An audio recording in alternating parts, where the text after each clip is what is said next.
উপরে এখানে উপরে গেছে চাকু নিয়ে আমাকে একদম বলতেছে যে আমি দরজা লাগাইছি 2 তলায়, বলতেছে ওকে মাইরা ফেলাই এখানে মাটি নিতে চাইছে চাকু দিয়া।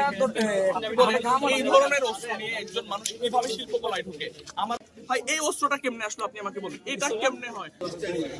এই ছেলেটা অস্ত্র নিয়ে আসছে, কথা বলবে, রাজনীতি হচ্ছে কথা, কলম দিয়ে সে যুক্তি খণ্ডন করবে, সে লিখবে, সে শিল্পকলায় কেন হামলা করতে আসবে? ভাই আপনি যদি বলেন যে এটা হচ্ছে না, সে হামলা করতে আসাটাই অপরাধ। আপনি সবাই সবকিছু পরে বুঝবেন। আমরা আমাদের মত প্রকাশ করার জন্য আসছি, মানি না এটা আমরা করছি, এটা তো আর আমরা খুঁজে বের করছি। আমি আপনাকে ফোন দিয়ে বলছি কিনা গ্যাঞ্জামের কথা? গ্যাঞ্জামের কথা আমি আপনাকে ফোন দিয়ে বলছি তো।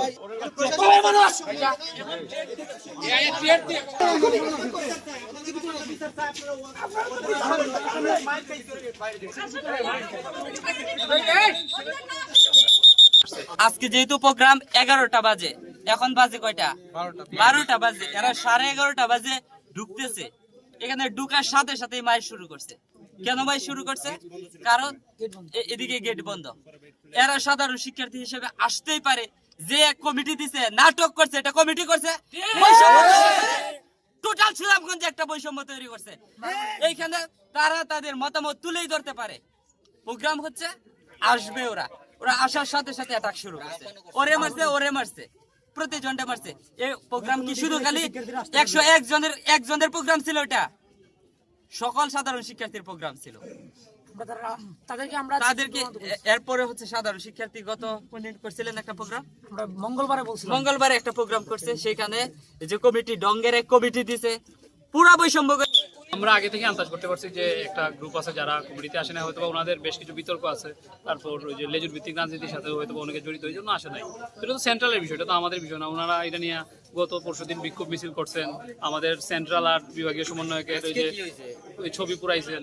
তো ওনারা, আমরা প্রোগ্রাম দিচ্ছি শান্তিপূর্ণভাবে। ওনারা কালকে আমরা ফেসবুকে পাইছি যে আমাদের প্রোগ্রাম বানচাল করার জন্য একটা ছেলে সাব্বির ও মধ্যনগর উপজেলায়, তারপর বিভিন্ন উপজেলায় পাঠাইতেছে মেসেজ যে আপনারা আসেন, আইসা ওদের প্রোগ্রাম বানচাল করেন, আসবেন কিন্তু আমাদের পক্ষে আসবেন, ওদের কমিটি যে কোনোভাবে বাতিল করাতে হবে।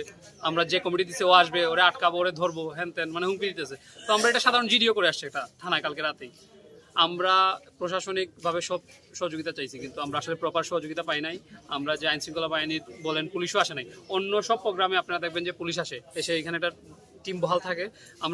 আমি প্রোগ্রামের 2 ঘন্টা আগেও ফোন দিছি ওসি মহোদয়কে, উনি বলছেন ওনার নাকি পর্যাপ্ত কনস্টেবল নাই, ওনার টহল টিম আছে শহরে, ওইটাই নাকি একটু পরে আসবে।